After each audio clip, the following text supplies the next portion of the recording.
Hello, my name's Troy. I'm with the Tavern Tales channel, and anybody that knows me knows I'm a huge Dungeons and Dragons nerd. I started playing pen and paper back in 1979. I normally stream on Twitch and review on YouTube the game Dungeons and Dragons Online. So if it has to do with Dungeons and Dragons, I've been geeking out over the lore forever. So when I saw this game coming up in Steam, I was super excited for it. So I look at it, I see miniatures, which I love freaking miniatures. I used to paint the little lead ones back in the day. Now even though I don't get to paint as much anymore, now we can print miniatures. Now we can buy pre-painted, but that's okay. We're getting aside. This game looked awesome to me, so I was anxious to give it a try. And when the demo came out recently, I knew I had to jump in. So let's jump in and play and just kind of give you some of my feedback about it. Now, I didn't try the multiplayer. I see it's not locked, so that's good. But I didn't try. It's only me playing this, so we're going to just look at the single player experience. I did run the tutorial, and I found it to be very good. So if you're interested in how to play the game, the tutorial's awesome in teaching it, but it's a really simple game, and you'll probably pick it up if you've never played Demeo just by watching this. Now, I thought it was cool that there's different campaigns, but we only get to play one in the demo, which makes sense. I do like the way these look like modules. I think that's kind of cool. So I really think that's awesome. So we're going to look at this one first, the Embers of Chaos. Nope. Here we go. All right, let's play it. So I was looking at the characters. There's several characters that come with this. Looks like there's 6 default. My favorite character is the Bard, so I hate that I couldn't play the Bard, but that's okay. There's 6. One thing I was super disappointed about, but again, I'm not familiar with Demeo, so maybe this is just a normal thing, is I would have liked to be able to create my own character. We're going with defaults, and that's okay, but if I can customize characters online to build my own miniature, I ought to be able to do it in this game, I would think, too. So anyway, but we're going to go, let's start with the Dragonborn Paladin, because he's awesome. There you go. And you get some information about him here and such. Now, this is another thing that's not ready yet, is, this kind of an action point system to where you could grow in your trees. So we didn't get a chance to review that, but I am looking forward to seeing that in the regular game. All right, it suggested this party for me.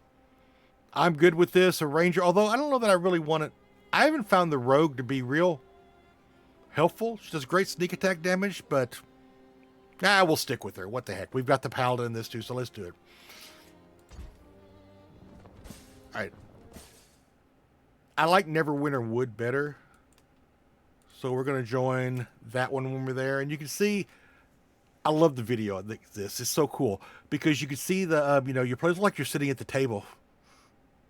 You can't get very far, but I noticed you can even, walk around the room and look at the stuff on the shelf. See, there's some game books. Now it'll teleport me back super quick if I get too far. I'll just show you what it does. I want to go here. Let's check this out. Nope, I'm getting teleported back. I've gotten too far. But anyway, it's really kind of cool. It makes you kind of look like you're at a gaming table. So it's kind of a cool effect. So let's go to Neverwinter Wood.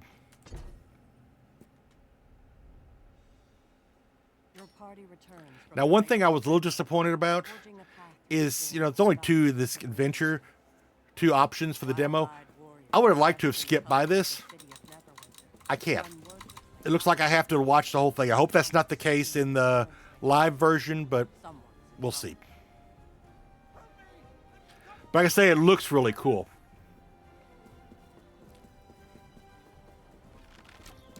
Okay, they're attacking this poor guy. I don't know what he did, but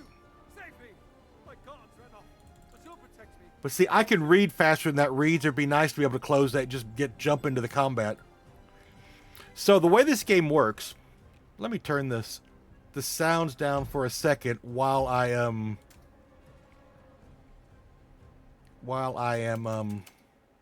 discussing the game. Okay, so here's my character. I have these cards. So this was a little confusing to me when I first started playing it, because I'm thinking, hey, it's Dungeons and Dragons. I'm going to go out there and just use my character's abilities. Well, I have to drop a card on them. The good news is these cards match very closely with like Warding Bond, Acid Breath. They match very closely with Dungeons and Dragons abilities. So I can do things pretty quickly. So if I want to Divine Smite this guy, I could just drop the card on him and roll the dice, which is the space bar. Well, I thought it was weird this wasn't a D20. So your options are either hit, don't hit, or crit. That's your budget. You miss, hit, or crit. All right, well, that didn't go well. Let me see what happens now here. Okay, he threw something at us. So it's my guy's turn again. I'm going to use some Dragon Breath on these two, at least. Because they're annoyances. So we're going to Dragon Breath them. And see, I rolled a sword, which is a hit. Time to move. All right, now it's her turn. So I've got my air ones. I'm not quite sure what Take Aim does. Hail of Thorns is a cool one because I can basically hit a lot of folks at the same time. So maybe we can take out all these guys up here at once. So let's see. Roll my dice. I always forget to roll the dice. Bye-bye, goblins. It's cool. All right, now we've got another attack. Let's shoot a flame arrow at this rider up here.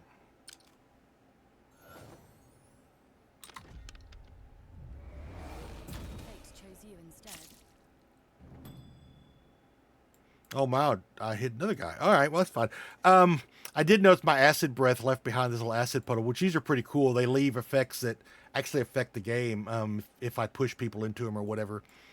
All right, here's my rogue. Now, as I mentioned, she doesn't move very far. So I'm going to move up here with my first attack. You see the little buttons here. And then I'm just going to... I want to just attack normally, so I'm just going to drop on this character.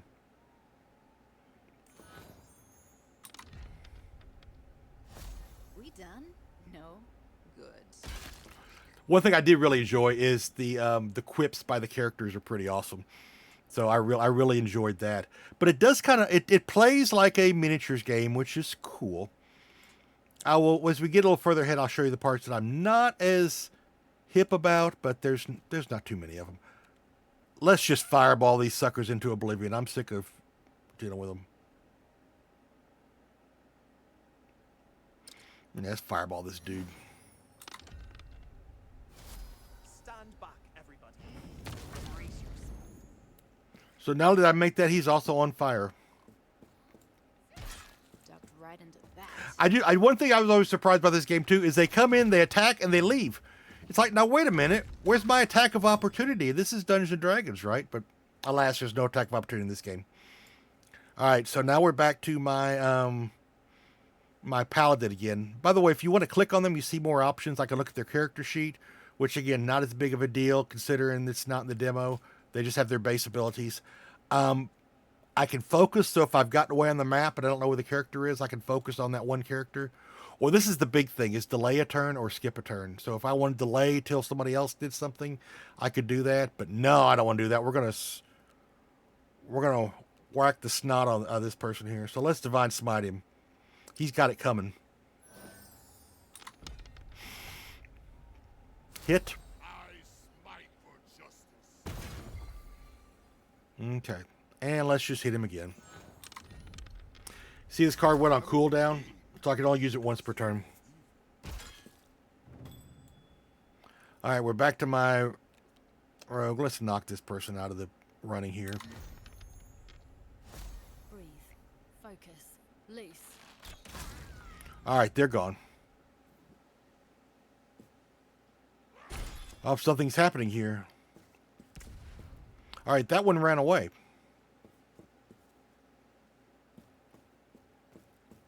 I do love the way the miniatures move. See, I want to be able to skip past this. I can read faster than the voice text. Can't skip past it. Drives me crazy.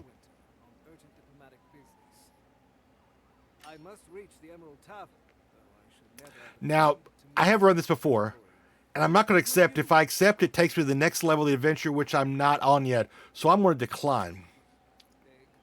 My honor and countless lives are at stake here. Many things. Now let's all wait. Okay, so something's coming. What's happening? Something's coming. The goblins are back. Save me. Lord Barbarous. Oh, oh.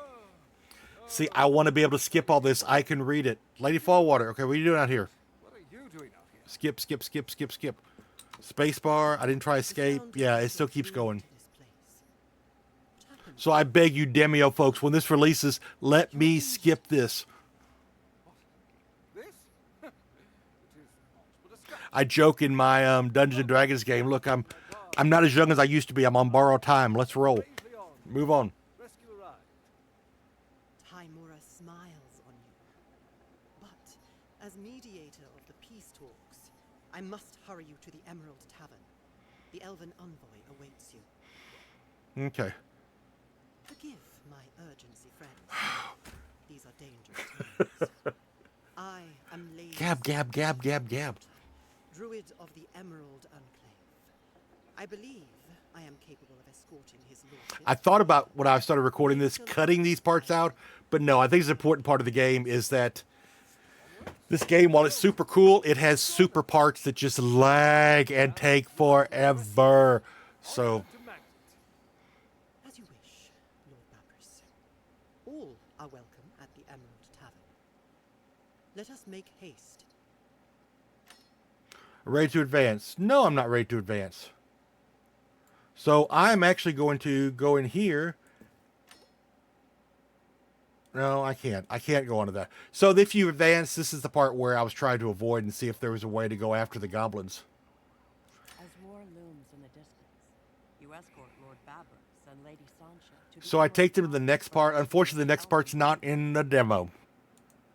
However, I've captured some gameplay of the areas where we battle the Myconids in their lair. This is the other part that's available in the demo. So you can kind of see a picture of the chaos that, and again, beautiful chaos that your combat can be. So as we talked before, it's all turn-based. So you do get to choose with your cards what you're wanting to do. It does a great job of outlining your characters. You can see here, that's how I open a gate, is just to set my character on it, and they can move through. So it's really cool. And, and being DM-less, it lets you, there are traps placed. There's things around in the areas that you can use to your advantage, whether they be explosive kettles or, poisoned mushrooms or whatever that you could explode. It's really cool. Again, it does use the D&D classes and spells and everything, so it's pretty cool. So the lore's captured there. I thought about whether this would be a good gateway for players that are unfamiliar with tabletop D&D. I mean, I don't know that it really teaches the mechanics of the game. It may make them familiar with some of the areas, but I don't think this is going to, translate well for people who play this game and then immediately want to go play Dungeons and Dragons because of it. I mean, we welcome them to the game, but I don't think this is going to prepare them very well for, the abilities and feats and scores and things that go into normal Dungeons and Dragons. So one thing I did notice is as long as I stayed in this area, these creatures would continue to respawn and battles would go on forever. So, there is a mechanic in each one of the levels where you have to defeat the boss. And once you defeat the boss, you get the key. And with the key, you can advance. I think that's probably going to be the goal of most of these is, even though it's fun to play these long battles and see a bunch of monsters, it does get a little repetitive when you start fighting rats for, 15, 20 minutes at a time. So, in this case, the troll that we're fighting here right in the middle of the screen has the key. Once we defeat him, we get it. Those little blue areas on the screen that glow are either treasure chest or the exit. In this case, as I found out later, the top right one is the exit. So it would have been worthwhile to start getting out of that before everybody showed up, because the battles can get pretty hairy once they start summoning more and more and more monsters. Now, this game does have a teamwork ability. We talked about this at the very beginning. I did not play the teamwork. It was just me, so I didn't play with other folks. So I don't know quite how that works. But again, the platform looks great. The miniatures look awesome.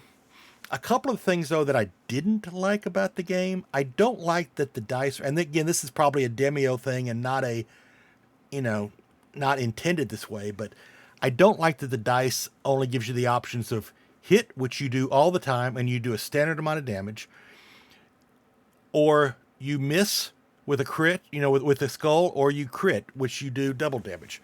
I mean, it's cool to get the double damage, and I can tell you, it is exciting when you do get that and watch the numbers fly, but I still would have rather seen those numbers on there, and I wish they would have adapted that for Dungeons and Dragons.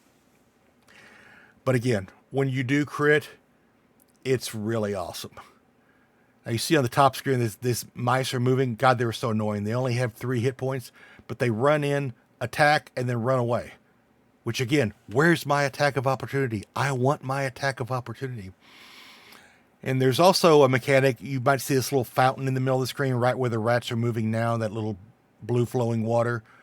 Those will heal your entire party. So it's kind of cool to keep track on those. And when your party gets down to dangerously low hit points, you can, you know, heal everybody. The other thing you could do is if you have a party member that goes down and it looks like my rogue is about to go down here, you can just take another character to them, drop your character on top of them, and in their turn, they heal them, and they actually get a significant amount of hit points back. So I think it probably would be really, really hard to die in this game.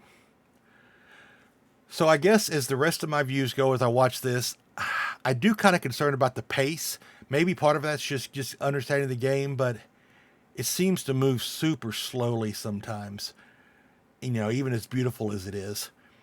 So I might have to see if I could get involved in this game long term. The other thing is if you've only got 6 characters and you're interfering, you know, moving between, I seem like that would get old quick too. So it would be really nice to have more characters to start off with. And maybe that's common with Demeo, is that they will release more characters as the game goes on.